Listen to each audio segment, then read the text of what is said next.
Bonjour, aujourd'hui nous allons parler stratégie marketing et nous allons voir quelles sont les bonnes questions à se poser avant de partir dans tous les sens. C'est aujourd'hui un enjeu majeur pour l'entreprise touristique. Pour cela, nous allons aborder plusieurs points. Tout d'abord, le contexte dans lequel évolue l'entreprise touristique, qui est aujourd'hui un contexte difficile. Euh, En deuxième point, nous regarderons chaque entreprise. En effet, chaque entreprise est différente et il faut prendre en considération les différences de chaque entreprise. Troisièmement, nous regarderons la notion de diagnostic et surtout la notion de se fixer des objectifs qui soient réalistes et adaptés à l'entreprise. Tout cela pour parler stratégie avec tout d'abord la notion de positionnement, puis la notion de ciblage qui permettront, en dernier point, de choisir les actions qui sont pertinentes à l'entreprise. Commençons donc par une approche contextuelle. Notre entreprise et son dirigeant sont sur un marché et face à un marché. Ce marché est composé de trois choses, de la concurrence, du consommateur et d'un environnement. Ce que l'on souhaite, c'est que l'entreprise soit rémunérée par le marché. On souhaite aussi qu'une image et une notoriété soient générées par ce marché pour venir contribuer au développement de l'entreprise. Cela ne fonctionnera que, et c'est la seule façon d'arriver à générer de la rémunération de la part du marché, que si l'entreprise génère, elle, de la valeur sur le marché. On est là sur un des principes fondamentaux de la stratégie marketing. Nous le disions en préambule, le contexte est difficile. Prenons le marché et tout d'abord la notion de concurrence. Aujourd'hui, la concurrence est importante. Il y a de nombreux acteurs privés, de nombreux hôtels, de nombreux campings ou autres prestataires, mais nous avons aussi des territoires qui sont aujourd'hui accessibles dans le monde entier pour les consommateurs. Et clairement, cela génère une concurrence très importante. Deuxième élément du marché, le consommateur. Celui-ci, et vous le savez bien, vous, acteur du tourisme, est un consommateur qui est devenu très exigeant. Il est difficile, il sait ce qu'il entend par terme de qualité. Il est nomade parfois, il est en mobilité, il est hyper connecté. Un petit peu difficile à cerner ce consommateur. Et dernier élément, l'environnement. Un environnement économique, un environnement politique qui viennent aussi amener des difficultés et une lourdeur au développement de l'entreprise touristique. Chaque entreprise est différente et il est fondamental de considérer la différence des entreprises dans le déploiement d'une stratégie marketing qui ne peut pas être la même d'un établissement à un autre. Un établissement a une histoire, a des aménagements, a une taille, a des dirigeants qui ont des objectifs qui sont différents selon leur âge, selon leur structure familiale, etc., etc. Attention à des éléments fondamentaux et que quelque chose qui est vrai pour une entreprise n'est pas forcément vrai pour une autre. C'est pourquoi une des premières étapes de la réflexion marketing doit passer par la notion de diagnostic, diagnostic de votre entreprise, de votre établissement. Cela peut paraître un petit peu paradoxal puisque vous le connaissez très très bien cet établissement, mais peut-être le connaissez-vous tellement bien que vous oubliez d'avoir un peu d'autocritique sur cet établissement. Votre offre vous paraît la meilleure, peut-être que quelqu'un d'autre fait largement aussi bien. Votre prix vous paraît pertinent, eh bien peut-être qu'il faut se poser des questions sur ces prix. Je vous invite donc à ouvrir votre esprit, vos yeux, vos oreilles, pour avoir un peu de sens critique et poser les choses peut-être à l'écrit, peut-être faire appel à quelqu'un d'extérieur pour pouvoir avoir un regard pertinent et lucide sur l'état actuel de votre établissement. Rappelez-vous, nous parlions tout à l'heure d'un enjeu fondamental pour l'entreprise touristique qui était de générer de la valeur sur le marché. C'est sur quoi nous allons désormais travailler. Proposer de la valeur sur le marché, qu'est-ce que cela veut dire? Je vous livre une petite réflexion. D'abord, la valeur augmente avec la rareté.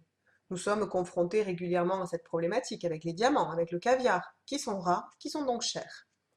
Deuxième réflexion, quelque chose a de la valeur pour quelqu'un, mais pas forcément pour quelqu'un d'autre. La valeur est une conception qui est très subjective et qui est liée à la perception que nous pouvons avoir les uns et les autres de la notion de valeur. Qu'est-ce que cela veut dire pour nous, professionnels du tourisme? Eh bien, ça veut dire deux choses. La première, qu'il y a un enjeu clair à essayer d'être différent de la masse de ses concurrents. Rappelez-vous, ils sont fort nombreux. Deuxièmement, cela implique que je ne peux pas penser mon offre pour tout le monde, puisque tout le monde n'a pas la même vision des choses et la perception des choses. Cela génère deux décisions que l'entreprise touristique doit prendre. J'ai bien dit décision, ce n'est pas quelque chose qui tombe du ciel, c'est quelque chose sur lequel vous devez prendre des décisions. Première décision, vous devez choisir un positionnement qui se veut pertinent et attractif. Deuxièmement, vous devez adapter votre offre et vous adresser à une partie de la population que l'on va appeler une population cible, à qui correspond votre offre, votre établissement, vos services, etc. Vous êtes-vous déjà posé la question de pourquoi quelqu'un viendrait chez vous? Qu'est-ce qui fait, depuis Paris, depuis Dunkerque, depuis Mulhouse, que sais-je, qu'est-ce qu'il fait qu'il va choisir de venir chez vous? Deux réponses à cela. Première réponse, l'attractivité territoriale. C'est formidable, tant mieux. C'est le choix d'un bon emplacement d'un commerce. Vous êtes au bon endroit et l'endroit en question draine de la population. Tant mieux pour vous si c'est le cas. On a parlé tout à l'heure d'un contexte difficile. Plus ça va, moins c'est vrai.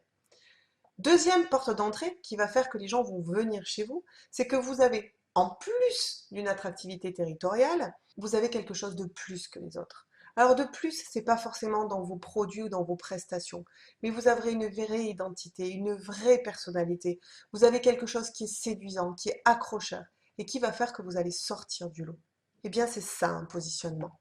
Le positionnement est la première pierre à l'édifice, mais le positionnement n'est rien quand ce positionnement n'a pas été mis en face d'une population cible. En effet, on ne peut pas attirer tout le monde, on ne peut pas plaire à tout le monde. En marketing, nous disons tout le monde, c'est personne. Charge à vous, en adéquation avec cette spécificité que vous allez développer, face à cette personnalité que vous allez développer de votre établissement, d'aller identifier la population qui sera la plus séduite et la plus rémunératrice sur ce positionnement-là. C'est ce que l'on va appeler le ciblage. Choisir une population comme étant les clients que vous voulez avoir. Il faut arrêter de subir le marché. Vous ne pouvez pas attendre que les clients tombent du ciel. Les clients, ce sont des gens que vous devez choisir, identifier et aller chercher. Nous sommes donc à présent avec une entreprise qui est lucide quant à ses avantages concurrentiels, quant à ses difficultés face à la concurrence, qui comprend dans quel univers elle gravite, qui a identifié un positionnement sur lequel elle peut travailler et qui va devenir l'essence même de son développement commercial.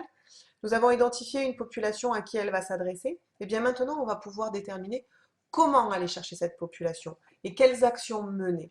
Trop d'entreprises ne se posent pas ces questions fondamentales avant de mettre de l'argent et dans des brochures et dans un site internet et dans un community manager, que sais-je. Un community manager, un site internet, etc. ne sont que des moyens d'atteindre des objectifs face à une stratégie. Si vous n'avez pas pris le temps de cette réflexion-là, eh bien vous allez dépenser de l'argent à tort et à travers, puisque finalement cet argent ne viendra jamais servir vos objectifs. Choisir ses actions est souvent l'étape la plus difficile pour le chef d'entreprise. En effet, il est fort conscient souvent de sa contrainte financière et il souhaiterait avoir des outils qui sont immédiatement rémunérateurs de chiffre d'affaires. Malheureusement, ce type d'actions sont souvent effectivement très rares. Donc on va voir comment se construisent les actions, puisqu'en fait les actions, il faut les concevoir comme un cheminement du prospect vers l'achat. Elles sont les unes derrière les autres, là, pour accompagner notre prospect jusqu'à l'acte d'achat. Gardons cette idée de cheminement pour bien placer les différentes actions et pour bien comprendre ce que vous devez en attendre. Première étape, je dois aller interpeller mes prospects. J'ai donc des actions qui interpellent. C'est vous qui êtes actif, le prospect est passif. Ça génère le contact. Derrière, nous avons besoin d'actions qui vont rassurer notre prospect. Typiquement, votre site internet, par exemple, se trouve à cette étape-là. C'est lui qui rassure avec vos photos, avec l'explication, avec les commentaires peut-être de gens qui sont déjà venus chez vous. Cela va rassurer et accompagner jusqu'à l'acte d'achat votre prospect. Une fois que quelqu'un est venu, vous avez envie qu'il revienne. Là encore, charge à vous de dynamiser cette relation en travaillant en action de fidélisation.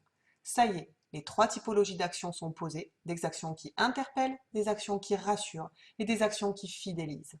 À vous de jouer maintenant pour la suite des événements. Je vous invite à venir nous rencontrer sur les ateliers Qualité Sud de France pour qu'on puisse échanger sur ces réflexions-là. J'espère que cela vous aidera et que vous pourrez nous présenter de belles stratégies marketing pour des belles entreprises touristiques. À bientôt.